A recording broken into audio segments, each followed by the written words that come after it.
when I woke up, very confused. She said, "You almost died last night. In fact, no one can believe you were alive."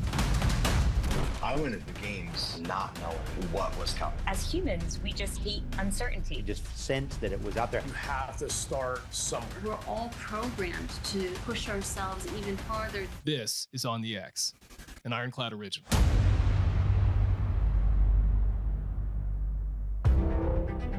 Welcome to On the X. My guest today is Taya Kyle.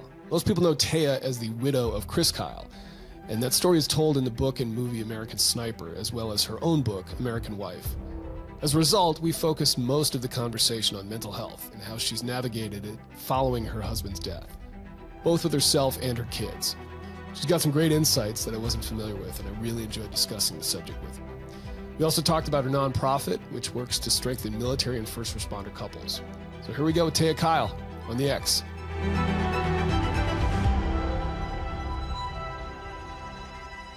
Well, I guess let's start with where you're at now. Like when you sort of say, when someone meets you and they're like, "Hey, I'm so-and-so," and it's like, "Hey, I'm Taya Kyle." Yeah. If they have no idea who you are, well, what do you tell them? What do you tell them that you do or anything like that? Okay, so you're the only person that's asked me that, by the way. And really? Is such a good, yes. And it's such a good question because it is really weird for me and kind of awkward. And same for my kids. My daughter's at college, so she's meeting new people. And they're like, "So what does your mom do, or your dad?" Or, and then she has to say like, "My dad was killed," which then people feel awkward. And, so I hate that conversation. But what does your mom do? It's like, I just say at this point, I'm like, I run a nonprofit, or I just say I'm a writer. And because I don't know how to really qualify all of that. And I do have a children's book out that I need to sell. Oh yeah, I saw that. Yeah. Like something about bears, right? Yeah. Prayers for Bears. Yes. Which is a whole other kind of funny spiritual type conversation. But and I'm shamelessly wearing American Sniper gear because my son is running the brand. Yes. And I saw that. I went to your foundation website and saw that. In fact, I didn't even know what his first name was because he's only just called Bubba in your book. And so I was like, "Oh, Colton." I'm like, okay, that must be his actual first name.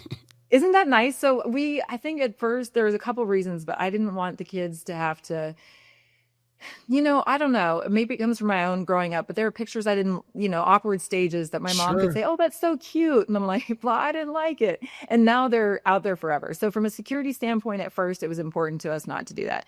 And then just from a respect standpoint, I thought when they're 18, they can decide, how much they want to be seen or not seen. So it was both. The security was a big thing because we did have some weird people that came from out of town, to Midlothian to find us. So yes, it's Colton and my daughter's McKenna, and they're both fine with that now. She's referred to as Angel in the book. Yes, Angel, baby girl, and so they're all doing really well. It's a really interesting time for us with healing, and you would think, or I would have thought, probably 12 years out, you'd kind of be like, okay, well, I mean, we've kind of been there, done that. Not that I think your feelings are always accessible in grief. You could be 50 years out, and if you remember something, it'll make you tear up or whatever. Sure.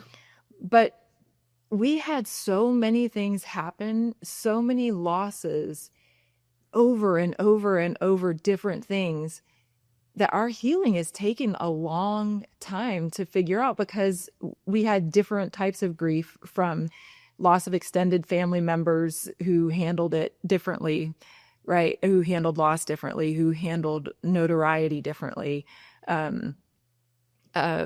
People who I like to think that I'm just like, it's important to me to be humble. It was important to Chris to be humble. It's important to my kids. So that's how I walk through the world. I don't think I'm anything different. And I say that feeling weird even saying that, right? Because who says that? And yet we were a target for so many people that I never saw it coming because I don't think of myself that way. Mm-hmm. And so, we were, people stole a lot of stuff. I was too trusting and would say, our house is bigger than we need. Come stay. And, people would take advantage in ways that, and I mean, when I say take advantage, I'm not talking about friends. I'm talking about people who came in with intent to take.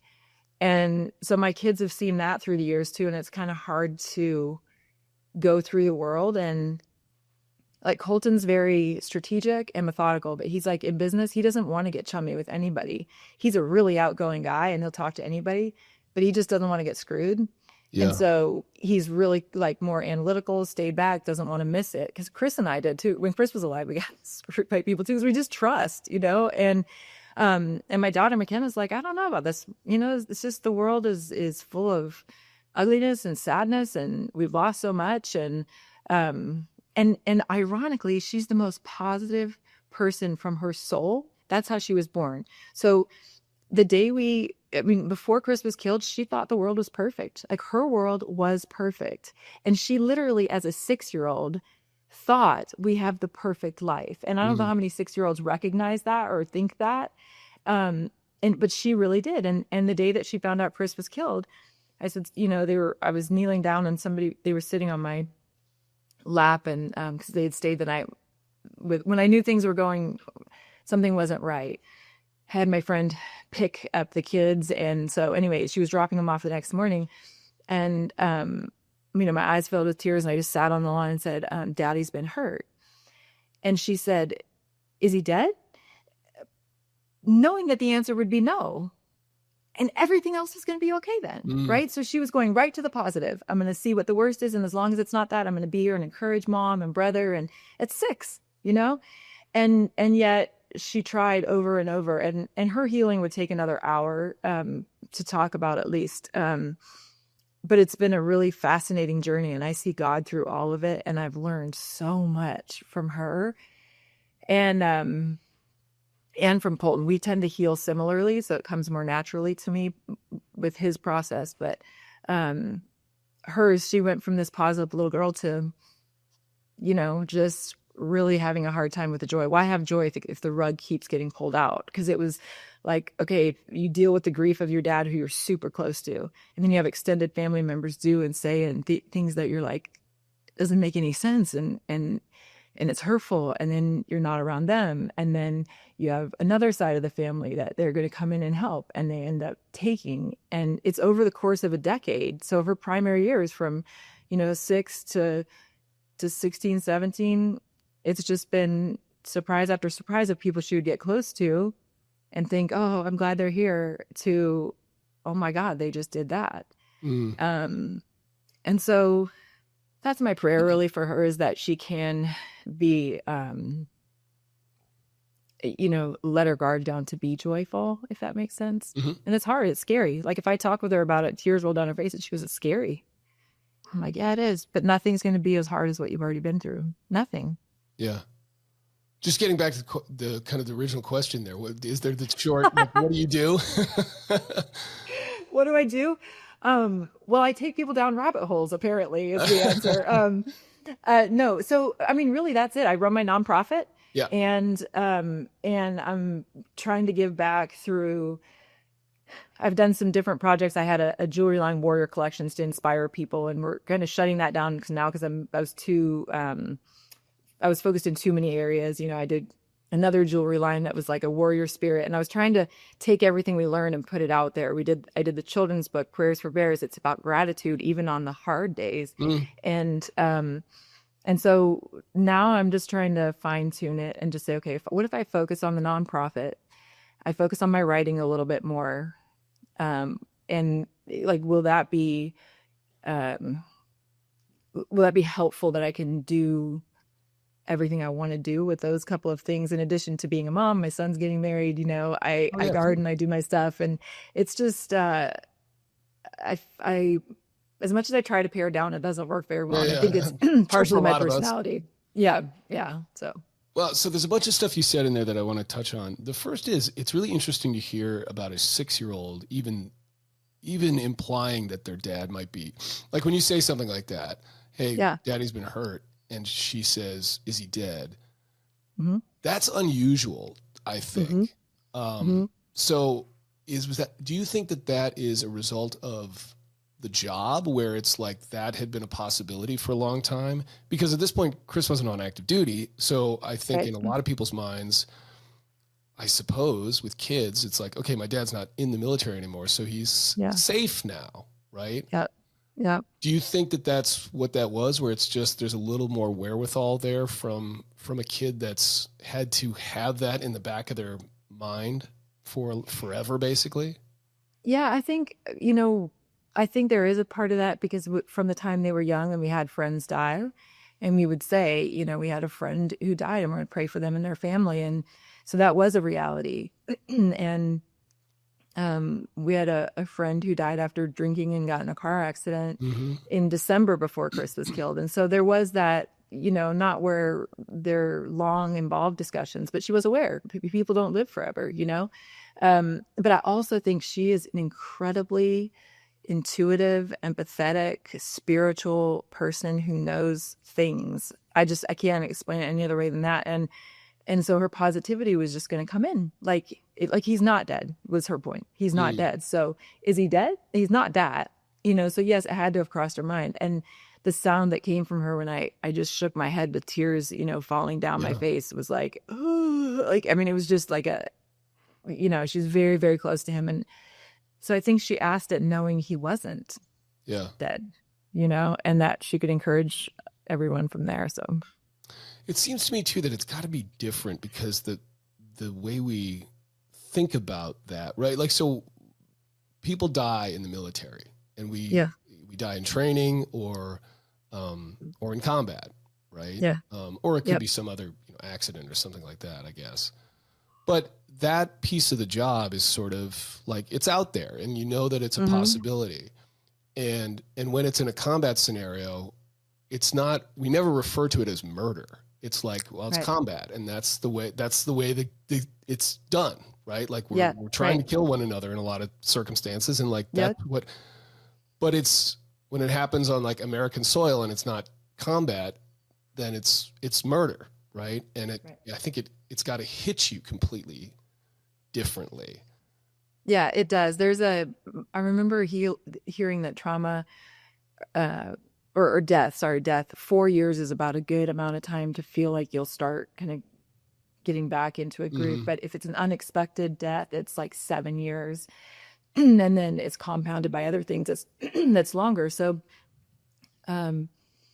I do think, and so it's important to know too, for people, that the guy who killed Chris and Chad, he said he had PTSD forever and got lots of things from that, lots of grace, lots of opportunities, whatever. His own psychiatrist, the prosecution and the defense at the murder trial, said he never had any trauma. He never saw combat. He never had trauma in or outside of military. This was not a PTSD case. And so, that was so difficult for me that I couldn't say anything before the murder trial about that. And to this day, people think that, and it wasn't the case. This is a guy who Chris thought he had it. That's what he was told. And so, as shoulder to shoulder conversations instead of eye to eye are very helpful for people in trauma. And so if you go for a long drive, if you go shooting, if you go and do stuff that's like, we can talk, but we get to both be looking forward, it's really helpful. So yeah, we could have never seen that coming. I mean, that's, it's murder, right? Cold-blooded murder. Let's talk about mental health, because I think it's something you've spoken about certainly in the book, and I think it's something that you have a very probably unique perspective on that other people might not. And we can go a bunch of different ways, but let's stick on the PTSD thing because, again, it's something that gets talked about a lot. But from your perspective, there's sort of how has your attitude towards that changed over the last, like, whatever it is, 12 years or more, right? Because this is something that potentially could have impacted you as a couple while Chris was alive, right? Like he's coming back from combat, and maybe there's some of that. Then there's this scenario where he's killed by a guy where that's potentially part of the equation. But then there's your own kind of PTSD or whatever you want to call it through all of this, right? And then there's there's also this added element to your story, which is not there for most people, which is it's all public, right? So it's like, all of us have lost people, family members, teammates in my case, right? Like we've been through that in various, but to have none of in there's nothing that I've been through where it's like it's in the public, and then there's there's a movie about it and all that kind of stuff. So there's that kind of added element. Right. So yeah, how has your perspective on that changed? Let's stick with PTSD specifically in this case to start anyway. Yeah. And by the way, I thank you for your service too. And I know you've gone through a lot of loss too. And it's awkward probably when people say that, but I'm grateful. Look, I appreciate that. I think I never knew what to say when someone would say that. It's like, because they say thank you for your service, and saying thank you back sounds weird. I think a friend of mine, another team guy, came up with the best answer, which was, it was my pleasure. I think that's the right way to respond. Yeah. It's an honor to serve, whatever. Yes, it's interesting. 100%. I know I have heard some guys that have said, I didn't do it for you. I did it for the guys to the right and left to me, and I'm like, okay, well, think that's a really nice right? thing to say. It may not be right, but I'm like, it opens up a little bit of a, it's awkward. I think just to stick on this point real quick and to cut off your answer, but I think, it was my honor and my pleasure. I think it's like, sometimes it's lost that, look, it's a choice. No one forced me to serve, right? And so it's not, there's no draft or anything like that. And so, hey, it was my choice. And when people say that, it's like, hey, it was my honor, my pleasure, Yeah, I think that's a great way to answer. My pleasure is great. Okay, so PTSD, I have multiple feelings about it.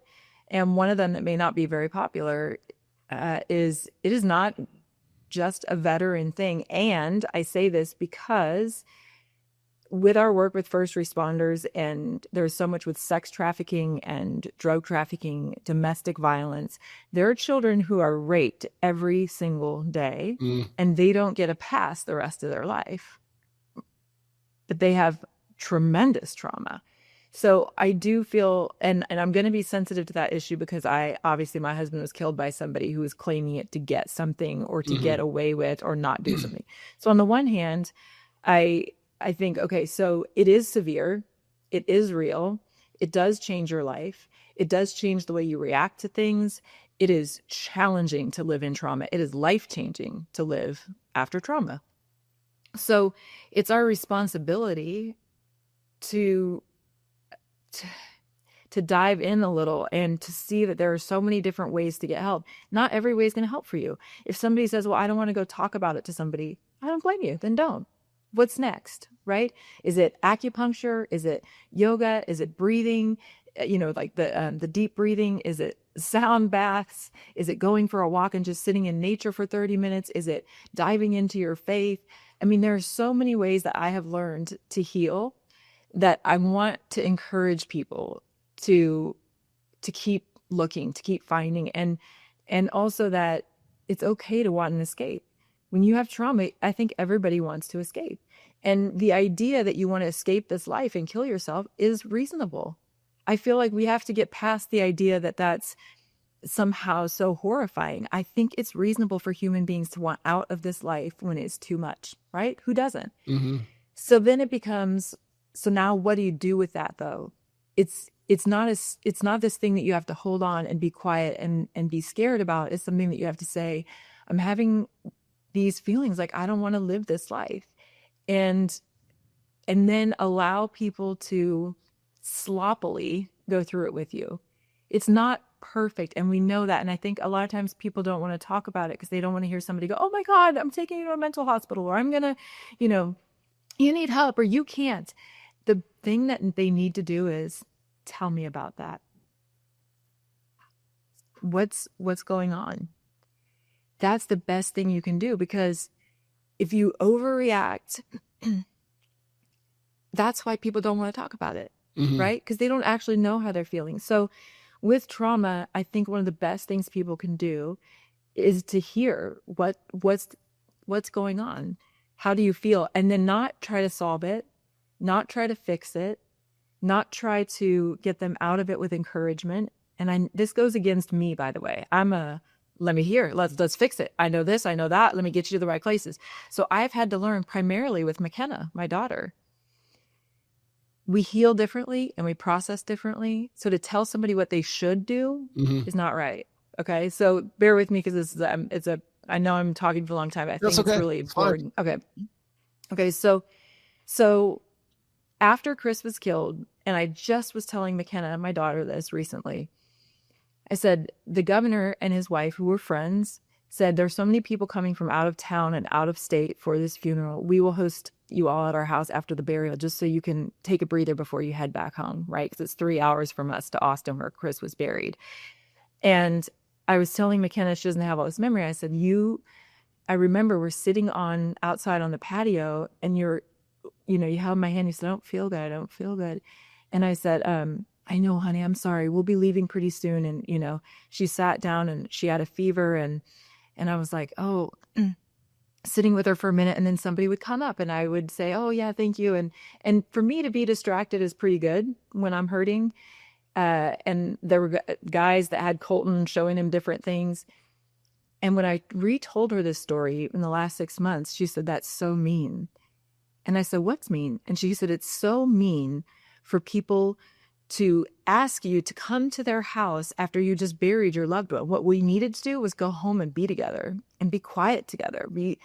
And I thought, oof, right? She's 18 and her perception is so different. And, I was saying, well, they were just being so kind. They were being so open and loving and letting people grieve together instead of just, well, there's a burial. Now everybody go their own way. It was like a community to feel before we had to part. And what I've needed to do with her, Chris, is to say, yeah, that wasn't right for you. That didn't feel good to you.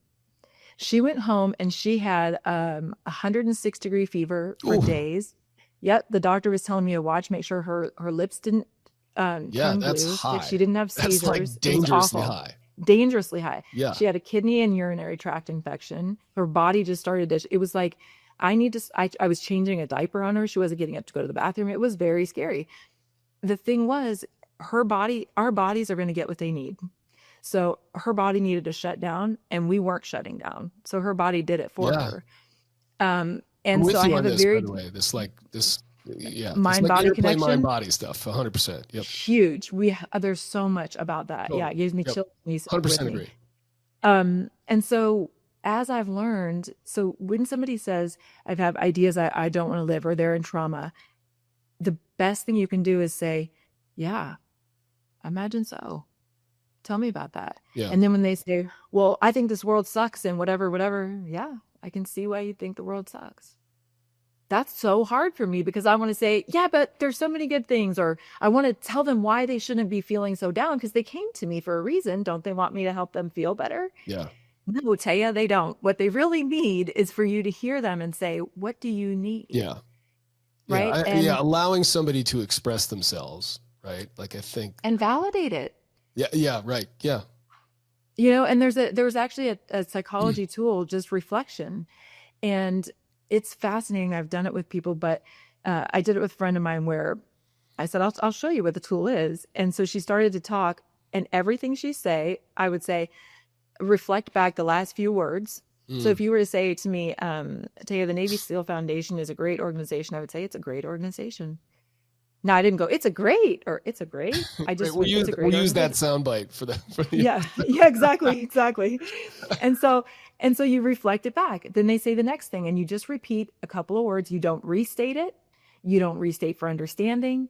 You just reflect back and validate, and they stay on a pathway. That's interesting. So is that helpful, do you think? Because, like, if I'm saying stuff, I'm sort of thinking it, I mean, maybe I'm just sort of like spouting something extemporaneously, but when I hear someone else saying the same thing back to me, does that help it like process differently or register differently? Yeah. So what's cool is, like, our brain pathways, picture it like ground beef, how there's like all these different things going around, and we have a brain pathway that we stay on. If somebody asks you a question or has an inflection, even in their voice, or a question, it takes you off of this one path you were on, and it makes you kind of go here, it makes you kind of go there. But if you want to help somebody get all the way through that pathway to really see where the root is, you can't do that. You have to let them stay on the brain pathway. And the only way to do that is to reflect back so they can keep walking down that path. Interesting.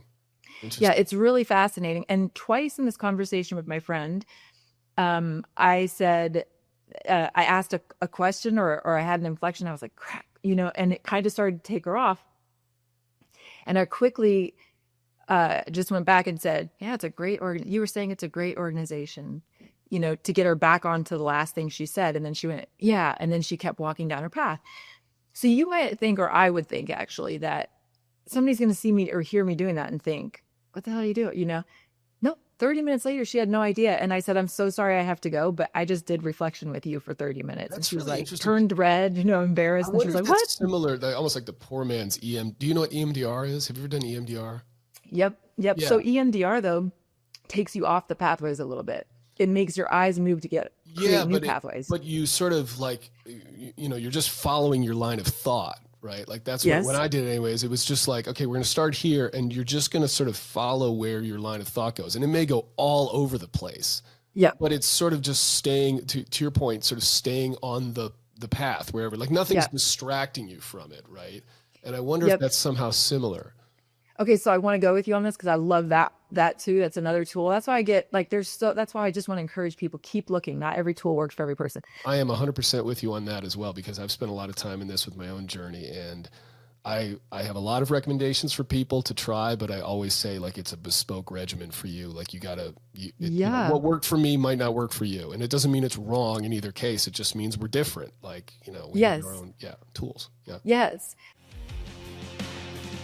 On the X is brought to you by Mechanix Wear.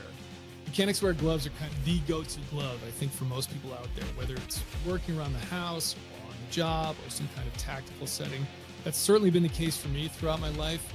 And they've made a whole bunch of improvements to the gloves that they have out there. So they've got the kind of original series here with the Velcro backing, Velcro close that most people can use in sort of everyday settings, very ubiquitous for various things that you might want to do. Then they've got these fast fit ones, which you essentially just slide on. There's a little loop there around the wrist where you can pull them on. And then they've got the Impact series, which has a reinforced backing to protect your knuckles. And then they've got this lock ring reinforcement around the thumb now, where there's a lot of wear and tear. There's a whole bunch of other improvements to these. And if you go to their website, they literally have a 5 to 7 minute video about each one of these sets of gloves and all the improvements they've made, from the material, reducing the seams, making them more reinforced, making them more moisture wicking. It's clear that they put a lot of care and attention into their gloves. And if you listen to the guy talk on the website, they really love gloves. And I think that comes out in everything they do. When I'm going out to a hardware store and I'm looking for some gloves, I almost look at everything else as just kind of a cheap knockoff. So definitely my go-to glove, highly recommended. Mechanix Wear gloves, they're available at most retailers on mechanixwear.com and GSA Advantage, and they're proud to offer an exclusive 15% off discount through the ID.me program to military veterans and first responders. So check them out.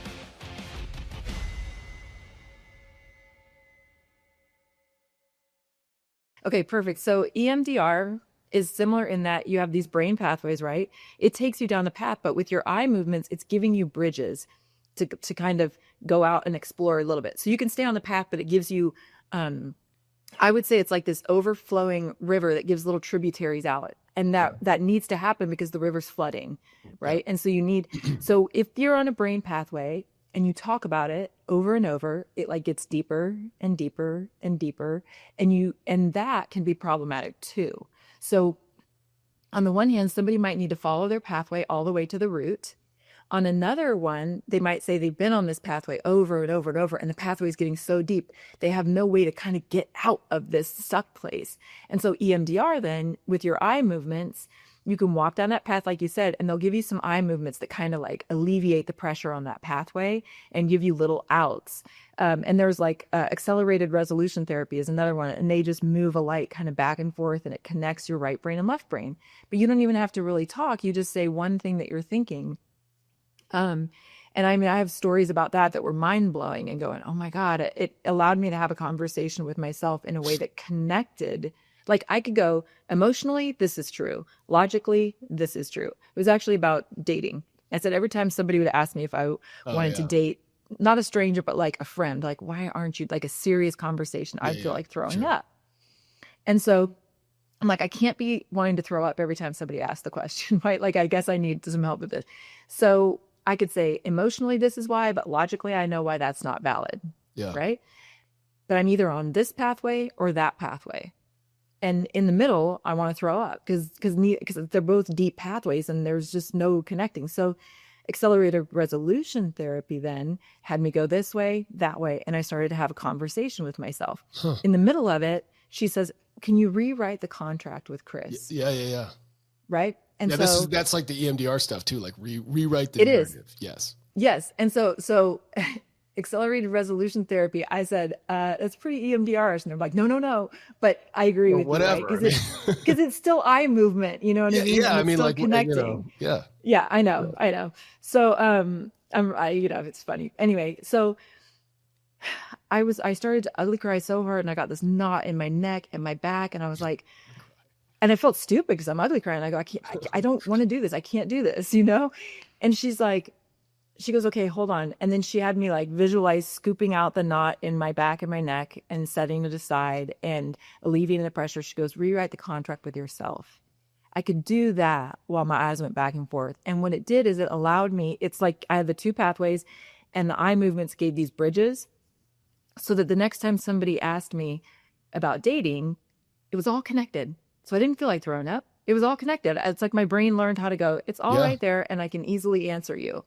So, that's very layman's terms, but that's why it's this brain pathway stuff is so powerful. And it's just different approaches to walking down the pathways with people. I would say this because I don't want to have this conversation and not say this. The most important thing probably, and if somebody says they're feeling suicidal, is to say, are you actively seeking it? That's the first question. And if they're actively seeking it, that's a little bit of a different story, right? That is a little bit more crisis centered, and it's not a panic mode. They have to be able to tell you.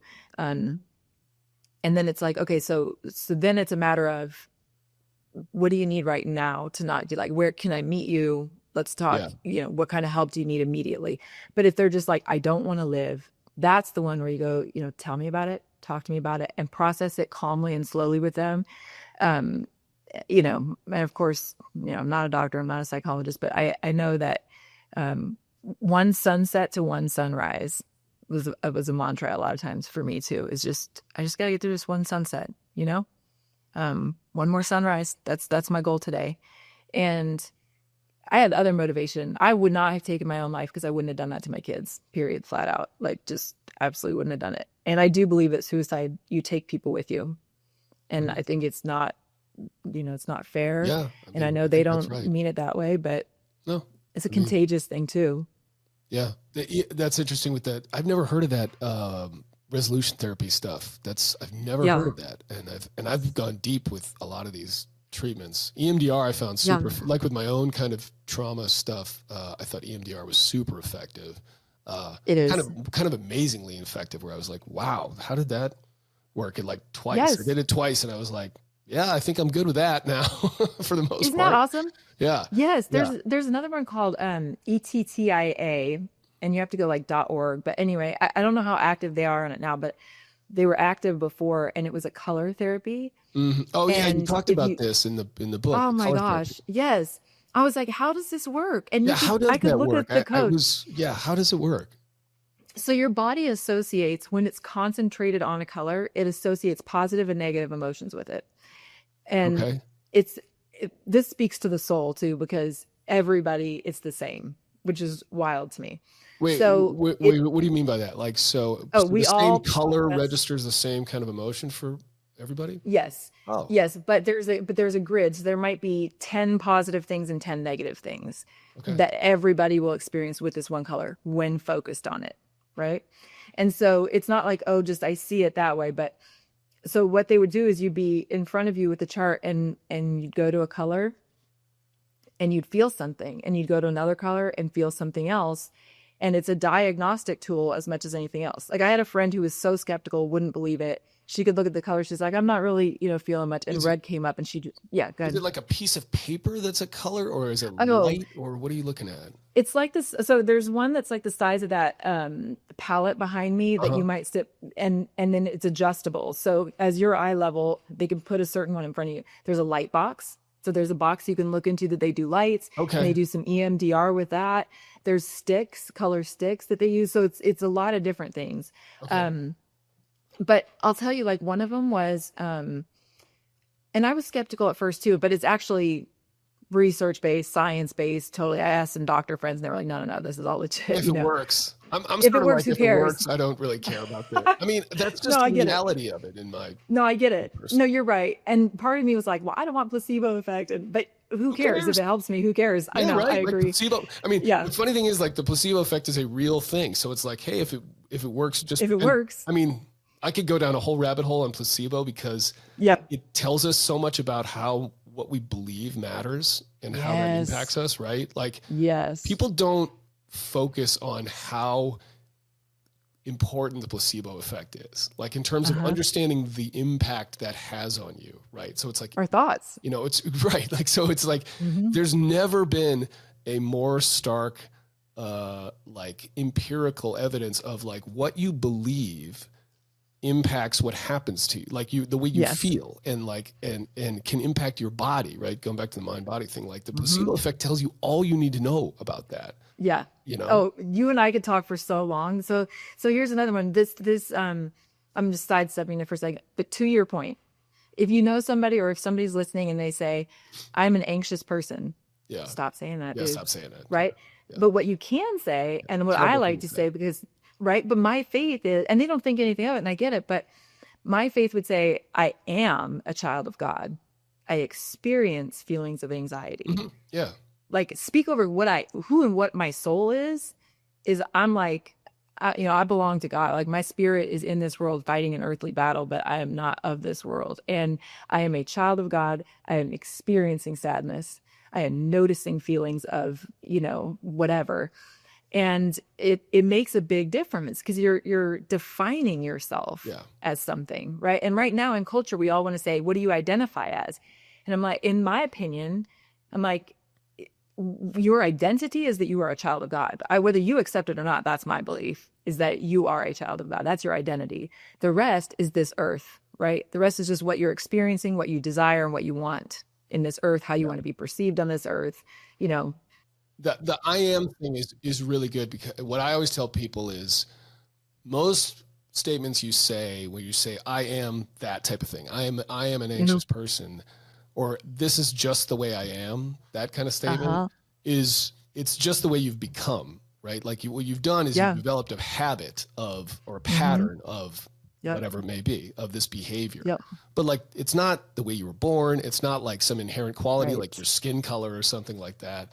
It's none of those things. And so it's like, yeah, it might feel like it is the way you are because like you're just repeating this pattern over and over again, this habit, but it's like, you just need to develop a new habit, and that's a lot easier said than done, but it's not an am statement at all. Right.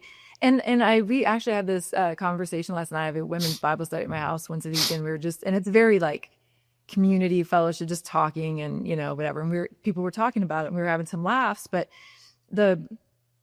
one of the moms I had talked about with this, and her college age daughter was there with her. And she said, I know, but if I say I'm depressed, and my mom now says, no, you aren't depressed, you're feeling. And she's like, whatever, I feel depressed, but so I know it can be annoying if you overdo it. And we laughed about it. The truth is still, you can say, I'm experiencing depression. Yeah. But it's, I'm not saying you don't get to feel it. Right. Like that's the important but part. like, yeah. And when you said that somebody says, I've always been this way, or that's just the way I am, I get my back up too. I'm like, that's your cop out. That's you saying this is the way I will always be. And I am unwilling to look at my behavior. Yeah. And if you've made that choice, then that is what you are. And that's what you always will be, but you chose it. Can I tell you, let me tell you a funny story please. about this. I don't know if I've told this on this podcast before, but if I have, I apologize to anybody who's heard this before, but I have this story from when my wife and I were dating. So this is, over 20 years ago at this point. Yeah. Where we were at a party and we were meeting some people and she pulled out the sort of trite, hey, meeting people like, oh, I'm just sorry, I'm bad with names. That thing. Yeah. Right. Yeah. And I don't remember this, but she was like, you turned to me and you were like, well, that's bullshit. You're just making up an excuse so you don't have to remember people's names. And I love it. And which I can't believe I was ballsy enough to say, because it's, just dating this person, but but to her credit, she apparently reflected on that and was like, yeah, he's right. there's no like bad name gene or something like that. I Yeah. am bad with names. It's like, no, I just decided that I'm not going to like try to remember people's names. And so she was like, yeah, I stopped doing that, you know, and that's a really simple example. You know, that's not as like intense as I'm depressed or I'm a depressed person or something. No, but it isn't. But It it's the is same perfect. basic idea, right? Well, it is, because it's one of those things that people say all the time. And I, you know, I realize that I used to say that, and then I realized it's usually because you're so concerned with coming off a certain way, that meaning like I want people to think I'm nice and inviting and kind, that I'm more concerned with like how I'm saying hi than I am about their name. And so then if it's like I make a decision, I want to remember your name, then it's like, hi, Chris, nice to meet you. Okay, Chris, I'll see you later. You know, like I try to remember the name, knowing that I am a nice person that will be conveyed. I'm not, you know what I'm saying? Yeah. So I can focus on the name, but usually people don't remember names because they're focused on whatever it is they want to convey, which is usually a positive trait. You know, they want to be like, your wife was probably just wanting to be nice and a little bit anxious that, you know, of course. But I love that you said that as part of why you guys had to get married. You needed a badass woman who would hear that and be like, oh, well, shit, I'll think about I know. that, I know. know? I still can't believe that I actually said that, but how great that you did, because that told her something about you, which is like, okay, this guy's not going to make excuses and be like, well, sorry, I just can't help sleeping around. You know what I mean? You're like, no, this guy will make decisions and say he's not going to do it anymore, you know? Ironclad creates world-class visuals that resonate anywhere. We thrive on crafting content that captures the essence of your brand in any setting. Why blend in when you can stand out? Ready to take your message to the next level? Start your journey with us at ironcladagency.com. Let's make your vision a reality anywhere and everywhere. So just the last kind of thing on this. I mean, I think we'd spend a lot of time on the mental health stuff, but I'm just are there other couple things here? Like, you know, we sort of started on PTSD there, but like, are there other pieces of kind of your journey here where you found other tools effective, or, you know, other therapies or whatever, you know, like, you know, because other things come along, right? Anxiety, depression, like those types of things as well. And just, you know, there are other parts of that journey for you and your family where you found, you know, this was really effective. That's a great question. So one of the ones that surprised me was the psoas muscle group. It, you know, your hips and your, I know exactly. Yeah. Yeah. Sorry, go. It's No, funny I you love say it, but- that though, because like I have a lot of feelings on this too. Yeah. Yes, we store a lot of emotion there. And so there's some hokey videos, you know, online, but there's some really good quality medical. And one of the biggest healing moments for my son was I took both my kids to a physical therapist. I'm like, something is happening. He said, I wish I had an intern here. Your two children have the tightest hip flexors I've ever seen in children, and I wish I could show other people. It was all emotion. And again, yes, their father and our friend was murdered. And then all these other things started rapidly happening that were absolutely horrible. And so as children, you know, they can't go by, you know, I was just trying to survive. Their hip flexors, they were storing it all in their hips because they're powerless. So doing a psoas muscle release, it helps you actually process the masculine and the feminine, and everything starts to open up. And I remember sometimes you can shake a little bit afterwards. And I remember my son, his nose started to run, which is a mind-body connection of sinuses and masculine, feminine. Yeah. And then he went upstairs and he was maybe like 10. And I was just kind of rubbing his back, and he's never cold. And he was like, I'm cold. And he was kind of shivering, and I was holding him. It was his body letting go. So like fainting goats, if they have trauma, they faint, they have a little seizure, and they get up. Yep. Yeah. Right. And so stretching, that's exactly what he did, is the emotion started to move. And the next day he felt so much better. And it's not a cure-all. You have to keep doing it. Right.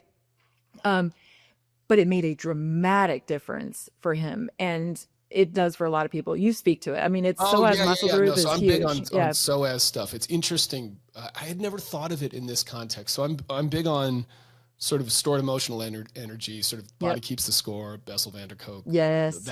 That stuff. Big on it in terms of people figuring out where they store that, how to release it. And I've done a lot of, have you ever done block therapy? Do you know what I'm talking about? No, I think I haven't You heard should of this. look it What up. is it? I think you would really Okay. like it. So it's this, God, I can't remember her name. This woman who's got this system with her nephew. I think the guy's her nephew. And it's this wooden block, and it looks like a yoga block basically, but it's wood and it's beveled so it doesn't have sharp edges. And the whole system is based on you lie on top of this block in various places on your body, like all over your body, for at least 3 minutes per body part. Yep. And it's about releasing fascia, right? Yes. Like breaking up. It's basically about breaking up fascia. Yep. And the idea is for them, it's a lot of, it's like toxins and just kind of the adhesions and everything. But there's emotional energy that's there as well, right? And Yeah. people will cry as they're on these things in various, not Yes. because it's painful, but because it's like there's sort of an emotional overwhelming that's happening. But I love this system they have because it always starts in your stomach. So you're always on your vagus nerve to start, where it's like really deep in your stomach. And then you kind of move it up to your diaphragm. And then like you do it on your head, on your ears, on your neck. And it's one of these things too, where there's one of them that's on your it's on your eyebrow. And you go into it and they're like, this is probably the most painful one you're going to do. And I was like, really? On your eyebrow it's going to be? Then holy smokes, was it painful? Because you think about it, like the amount of, you use your eyebrows to express your emotions so much, right? Like people with like hypervigilance, like when we're sort of in that fight or flight mode, like our brows all furrowed and our eyebrows are up. And it's just, it was one of the most effective techniques I've had to sort of down-regulate my central nervous system, to release emotional energy. Like just, you should look it up. It's really, really great. No, I will. And I'm glad you're talking about that stuff.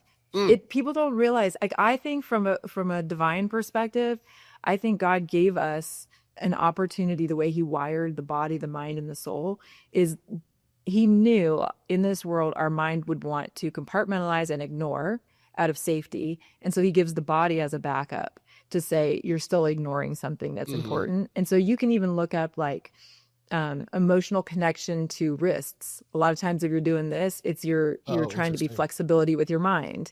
You know, if there's an issue in your lower back, and it's, I had you're asking the therapies. There was a woman, Anna, who lives in Fort Worth, and she studied in Costa Rica for, I think her family moved there for like a year. And she came back for emotional massage healing. So for trauma people. And so for different traumas, you know, she knows how to ask permission, how to touch in different ways and do all that.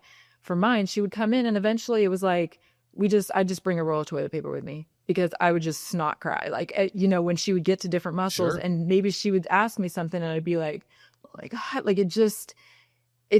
the mind body connection is so big, and we can get so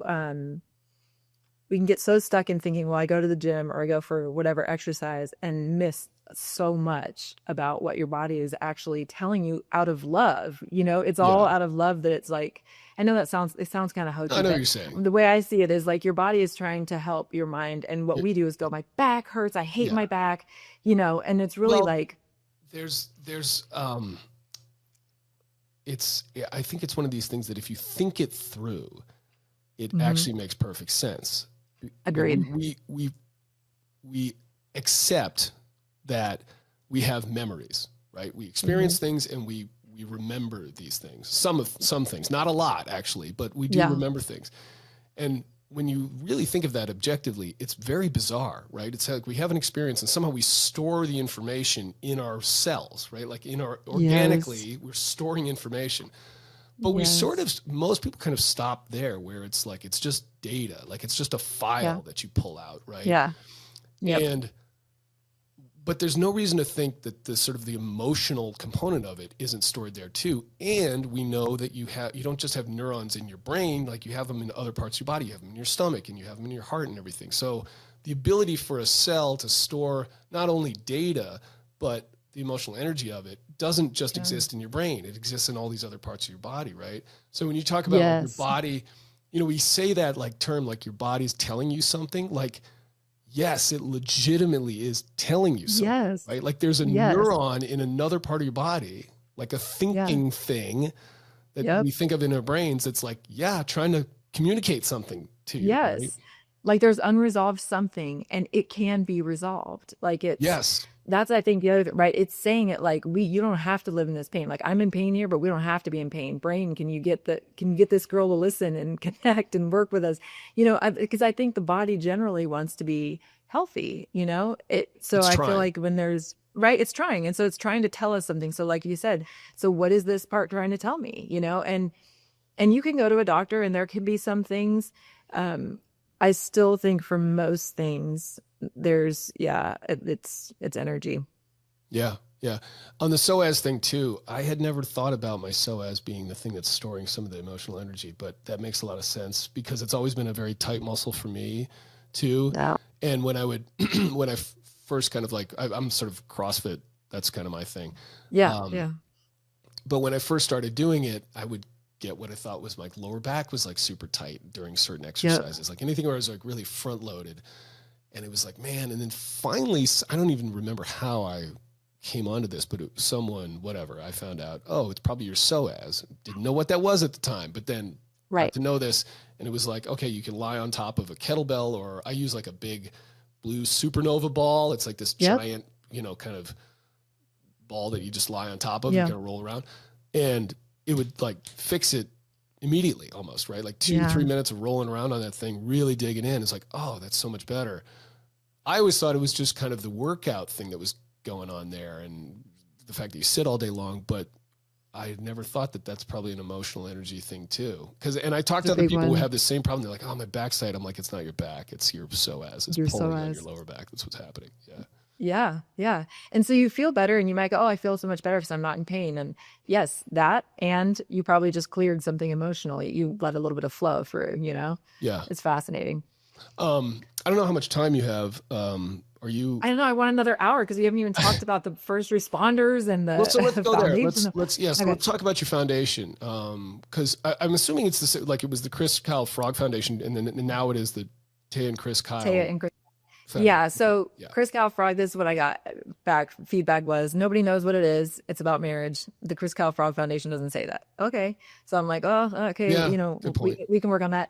And then they were like, okay, but no offense, but he's gone. And if you're here, your name needs to be on it. So we know that it's not just a legacy thing, but it's like an active living thing with somebody who's here still. And I was like, I don't know about that. And so anyway, we sat with the board and we got all the feedback and we were kind of going, and it was like, guys, it's going to be such a long name, like Taya and Chris Kyle Foundation Service Marriage Strong.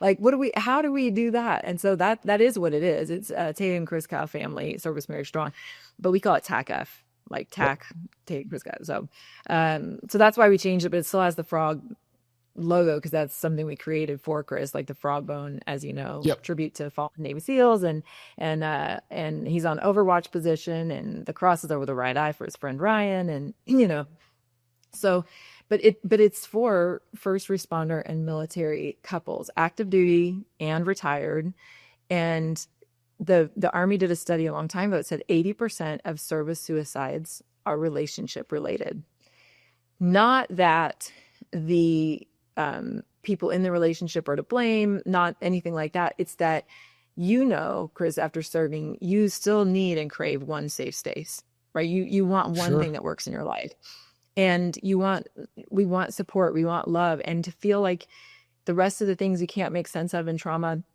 the rest of the world is evil, and to come home and feel like you can't, the mentality, and I don't agree with this, but is like, even this doesn't work. Right? Is I can't even love or be loved is kind of a hopelessness feeling, or that they'd be better off without you, or all these other things that are not true. And so we work with marriages, and marriage, it's a 2-year program. We're not in it for a weekend. We're in it for 2 years. And this is really interesting because I was checking out your site, and it was, I was like getting to it, and I was like, oh, wow, they have like a real system that's, to your point, like years long.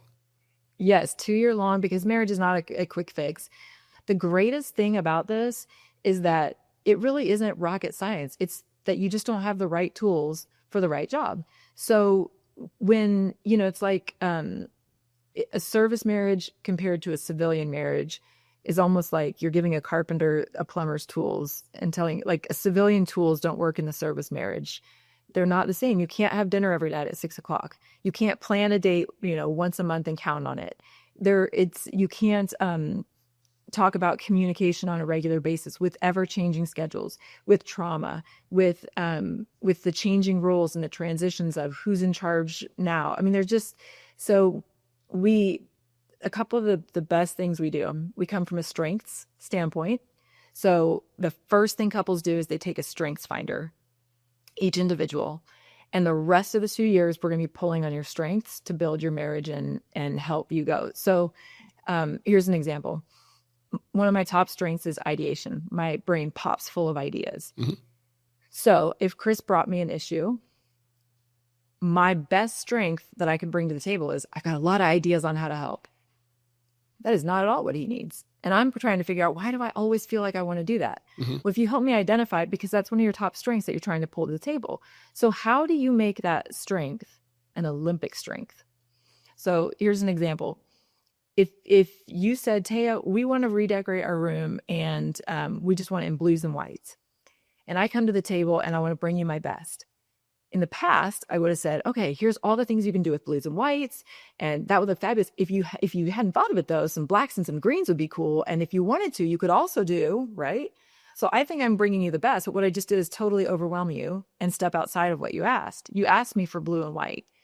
And so to make my strength an Olympic strength, I have to slow down and listen and go, blue and white? Great. Here's blue and white. If you're interested in anything else, let me know. To make it an Olympic strength in my marriage to Chris, I would have said, are you looking for ideas? And if he said no, I wouldn't feel offended. I wouldn't feel like he didn't value my ideas. I would know from the Strengths Finder thing that his best strength was maybe strategy and analysis. He'd already brought those to the table, which means he'd already fine-tuned it into this one area, and you just need somebody to listen. Okay. So the benefit is warriors and strong people.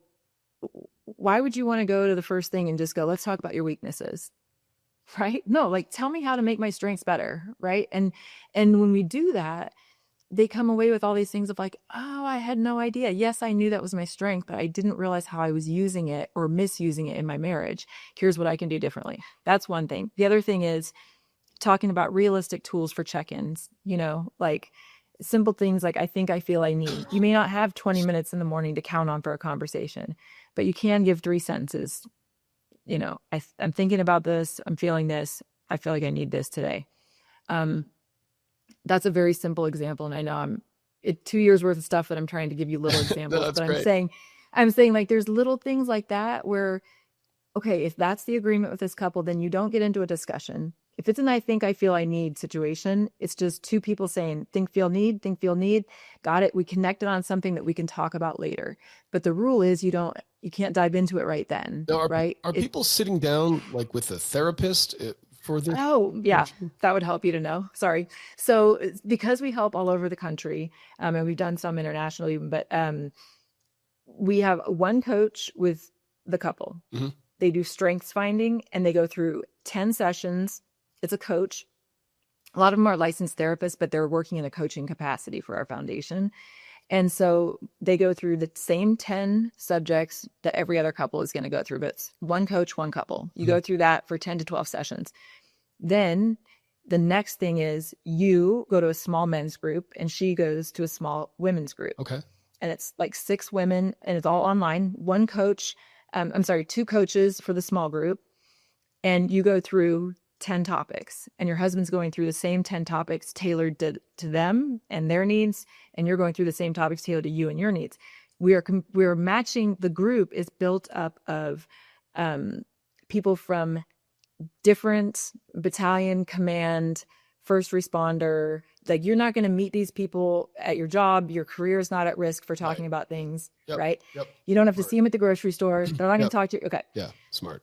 And they get vulnerable fast and they get a different perspective. Like, oh, my husband's military, yours firefighting. I didn't realize that, but that connects here and there. It gives people a way to kind of step out and analyze and see how they have similarities and how different, and be grateful for some of the ways that theirs is different too. And so that's the second program. Then after that, we have a date night out is I forgot about that. Date night out is in strength training. So we send the couple for 3 nights, 4 days, and we take care of all the costs, all the plans, and we send them away. The coach preps them for the time away and gives them a check-in after. And here's an example I want to give you of the strengths and how that plays in. So there's a couple, she's used to being on all the time. She has to think of all the details, all the things, because he's on deployment, not home, blah, blah, blah. Well, they're home, they're going on this date night, and the coach is like, what are your strengths? Strategy, analyzing different things. So they agree, before you go, if a problem comes up at home, he's going to handle it. And you're not going to say anything, you're just going to gladly hand it to him, right? Yes. Okay. So that's one of the things. They talk about ways that your trip can be sabotaged. And so they go on the trip, they fly the mother-in-law in to take care of the kids, and they get to the airport and they realize they both took the keys to the one car that the mother-in-law had to use, and they're about to get on this plane. Typically, the wife would have been like, oh my God, I need to call this, I need to do that, I need to do, she would have just all of a sudden that was her process. But they already agreed he was going to handle it. So she's like, okay. And he thinks for a minute. He goes, all right. Calls the mother-in-law and says, you'll have the keys tomorrow. But tonight, if you need anything, here's the, DoorDash account, whatever. They get on the plane, they land, they get to the hotel, he overnights the keys. It's done. There's no, we both need to talk about how, no, my mom needs a car tonight or this or that. Does that make sense? Mm-hmm. Yeah. So they're leaning into strengths. If there's, there are other things that can happen on a 3 or 4 day trip too. And so then the coach checks in, like, how did the things you learned play into this? What were some of the conversations you had? How did those go? Were you allowed to, how did you have fun together, and kind of check out of the other things that you have in your life? And the couples almost always go, we don't have time. We can't make time. There's no way we can get 3 days, whatever. And they find it and they realize it was freaking amazing. And then they're like, oh, dating is important. And finding time is important. Yeah. And, and we can find the time. So then the next program is strengthening your marriage too. So we take the first strength training and we're implementing it like at a 2.0 level. And then mastering your marriage, your service marriage together, is small group couples. So you would have 4 couples, 2 coaches. And they're diving even deeper into the techniques. I mean, the 4 horsemen, some of these things are, when you're operating from like your balcony, your top level of your strengths. And sometimes we operate from the lowest level of our strengths. What does it look like if you're in the basement or the balcony? And there's so many different tools and techniques we use that it makes it kind of it affects every member of the family. The kids are doing better. Grown children whose parents weren't that close and thinking about even getting divorced are now double dating with their parents, because it's super fun, because their parents have all this life in them now, and all this second honeymoon feeling. And we get feedback all the time of I feel like I'm rediscovering my spouse. There are things that we just hadn't looked at or talked about, or knew how to make the time and how to have the conversation.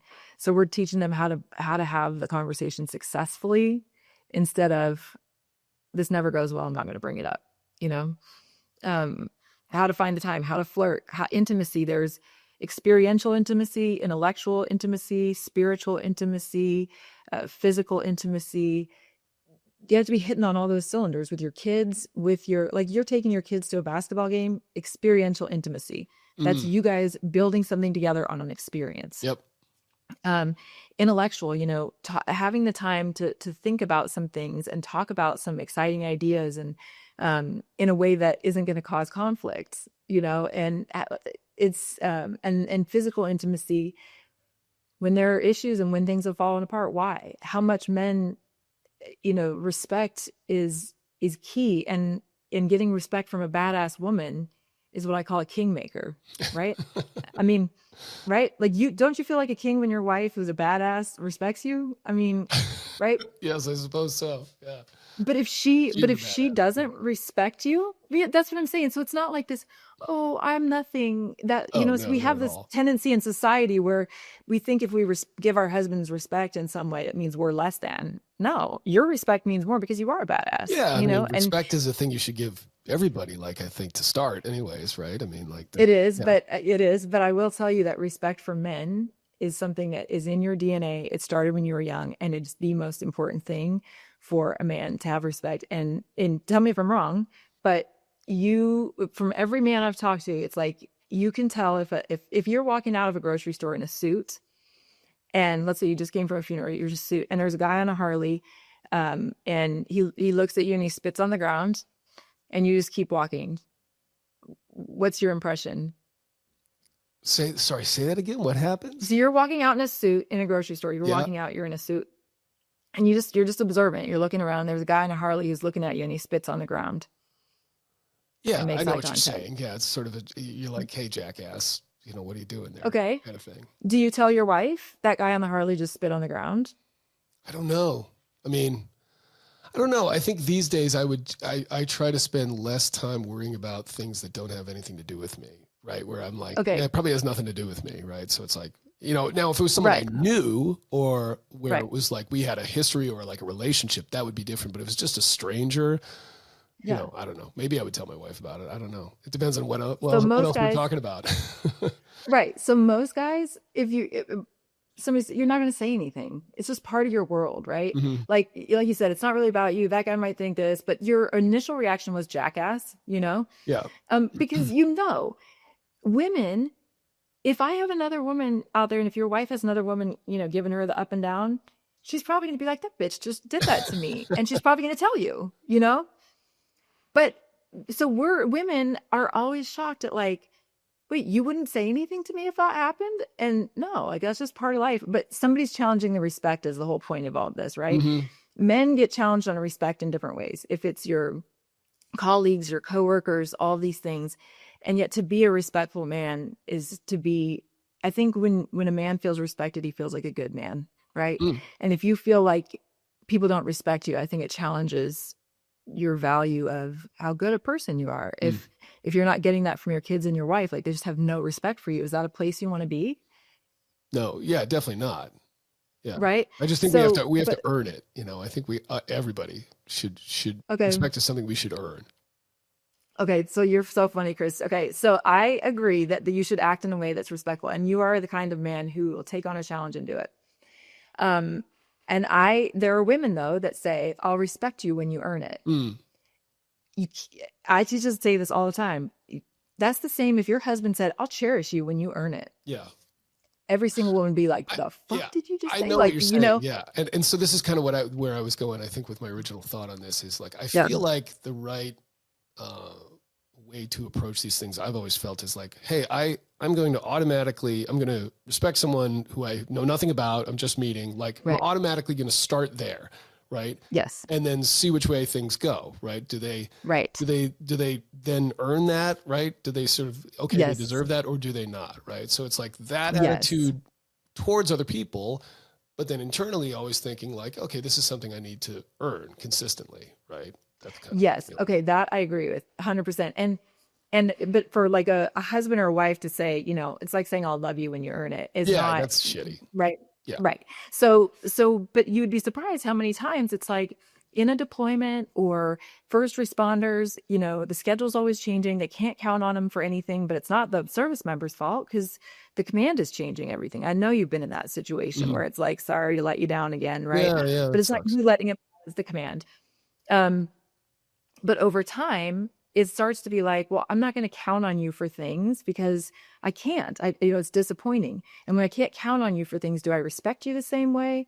And yet you want to I think most good women want to respect their husbands, but there is a challenge with service life that makes it harder because you can't count on them or their presence to be where they want to be too. Sure.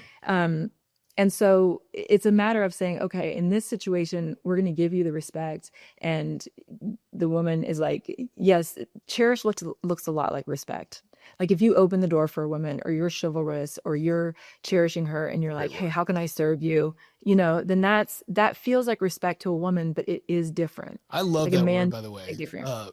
Chivalry. I think that is like, yes. I think that is a lost characteristic that we need to get back. Like chivalry and nobility. Like I could almost use those two interchangeably, but I was talking to a guy on here probably months ago at this point, Jason Jagger, and I was asking him about leadership, and I was like, what are the qualities, like if you had to really nug it down, that you think leaders need? And his thing was nobility.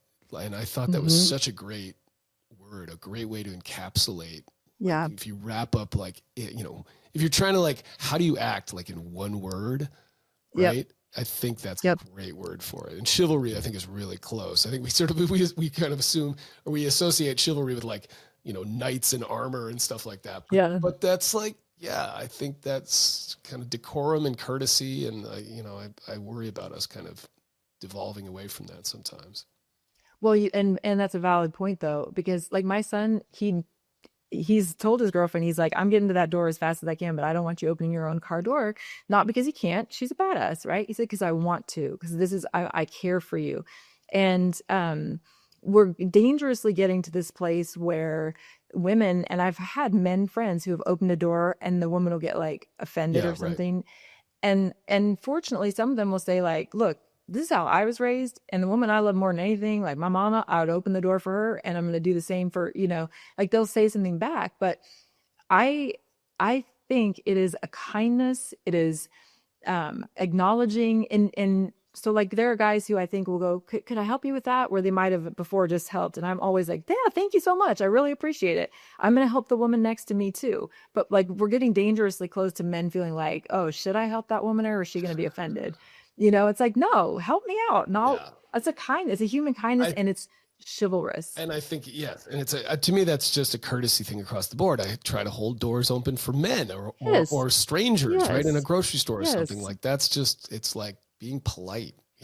Yes. Polite. And if you want to help me a little more because I'm a woman, great. I mean, I run a tractor and a skid steer and I shoot guns and all that stuff. If you want to help me lift my suitcase into my car, thank you. Yeah, sure. I mean, thank you. It's something that's being nice. Yeah. Yes, it's kindness. So I think we probably got to wrap this up. Yeah. But, just the last thing on your foundation. So how do people qualify for it? Like, how do they apply if they want to?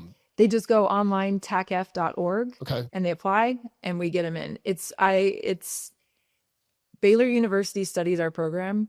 Mm-hmm.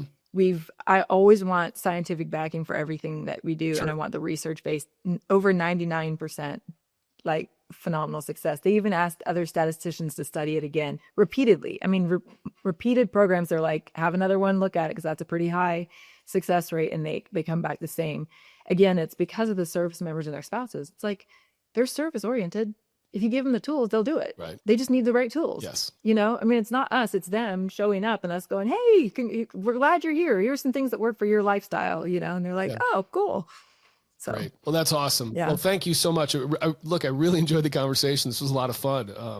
And I learned some new stuff too, even on the mental health front that me too. Yeah. That I've been in deep for like a decade at this point, and there was new stuff in there that I hadn't heard before. So it was great. I really enjoyed it. But good. Thank you. Me too. Yeah. Thanks so much. Anything else you want to put out to people, like where to find you or other things you might be working on that you want? Yeah. I mean, I would love, as much as I am not a fan of having to have social media, it does help with other things. I would love for people to follow me on social media, and I try to put out content that matters. And, so yeah, I would love that. And if they're looking for Easter gifts or anything, Prayers for Bears, I'd love to sell more of my children's books. See, it's right there. Prayers for Bears. Nice. It's about gratitude. Gratitude changes things. 100%. Yeah. What's your social media handles for people? It's just Taya Kyle, American Wife, but I think Taya Kyle gets you there. Got it. It just, American Wife is like the official. Got it. Okay, great. Yeah. Taya, thank you so much. Great to meet you. Really appreciate it. Thanks for listening to On the X, the official podcast of the Navy SEAL Foundation and an Ironclad original series, sponsored by Mechanix Wear. Learn more at NavySEALFoundation.org or text On the X to 60104. See you next time.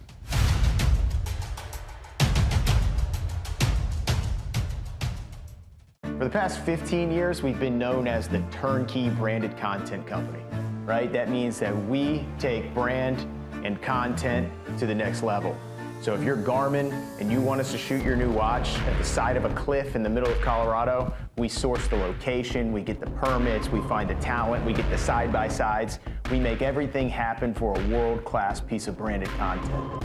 And that's really where we've kind of cut our teeth. And about 5 years ago, we launched Ironclad Originals as the second part of Ironclad. So you've got the branded content on one side, and you've got Ironclad Originals. And what Ironclad Originals is, intellectual properties by way of franchises that can start as a podcast, build an audience, and develop into a film or series that can be licensed or purchased by a major streaming platform. So to date, we've launched 8 Ironclad Originals. Every one of them has topped the charts on Spotify and Apple and have grown to today over 5 million downloads a month. We're doing partnerships with Warner Brothers, major sporting networks, and many, many other brands to bring their product to our audience by way of our podcast. Now, you may have seen some of our podcasts with Andy Stumpf, Vincent Vargas, Dom Rosso. We're launching 4 more this year. So these Ironclad Originals are going to continue to evolve, continue to grow, and by the end of this year, our target is to have 10 million unique audience members on the Ironclad Original platform. Now, these two sides of Ironclad are really yin and yang to one another, and you can come in on either side of that. One note is, the branded content and the original content has come together for one more unique offering called a brand podcast. We've taken all of our expertise on the Ironclad Original side, mixed with the service-based business of the branded content, and now we're providing branded podcasts. That's a turnkey podcast that we can launch from 0 to full scale within 60 days. And we'll do 52 weeks of unique content where we build the studio, build the brand, book the guest, edit the shows, host the shows, engineer the shows, take everything that makes an Ironclad Original unique, apply it to a brand, and build owned content for our brand partners that can take a brand to a whole nother level. You know, as we close this out, I just want you to think, this is something that you should be doing, whether it's with or without Ironclad. We truly believe that you should be creating brand podcasts. We truly believe you need the best branded content in the world. We truly believe you need a partner that can tell your story at an elite level. Okay, so this is something that you need to be doing with or without Ironclad. But one thing about Ironclad is that we are drinking our own Kool-Aid. We believe in this so much, we're investing in originals. We are testing the waters. We have the connections happening on this side of the house. We're proven and tested on the brand side. And we promise that if you come to us, we will bring all those resources together and bring them to you. And we will be an extension to your team to make you operate at an elite level. So those are the things that we're offering here at Ironclad. We're so excited. Thank you so much for all your support. We love you all.